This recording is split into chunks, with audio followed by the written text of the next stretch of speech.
বাংলাদেশের নির্বাচনটা ঠিক তো নির্বাচন হয়নি, আংশিক নির্বাচন হয়েছে, কারণ সব দল সেখানে অংশগ্রহণ করতে পারেনি।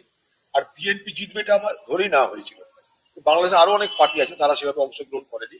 বাংলাদেশের ভোটে যে পরিমাণ মানুষের অংশগ্রহণ হয় প্রত্যেকবার, এবার সেটা হয়নি।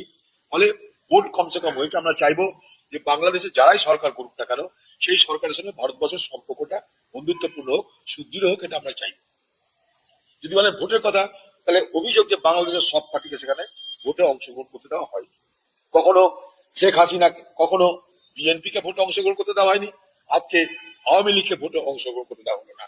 ফলে ইতিহাস কিন্তু কাউকে ছেড়ে কথা বলে না, আপনার তার প্রমাণ করে। কিন্তু যে সরকারই হোক, আমরা চাবো বাংলাদেশে শান্তি ফিরে আসুক, সুস্থতা ফিরে আসুক। বাংলাদেশে হিন্দু মুসলমান সকলের যেন সুস্থভাবে জীবনযাপন কাটানোর রসদ তারা পায়। সেখানকার হিন্দুদের মধ্যে যেন কোনো ভয় না থাকে। সংখ্যালঘু যারা হিন্দু তাদের উপর যেন কোন রকম অন্যায় অত্যাচার হিংসা না হয়, সেখানকার সরকারের সেটা দেখার দায়িত্ব, সে দাবি আমাদেরও থাকবে।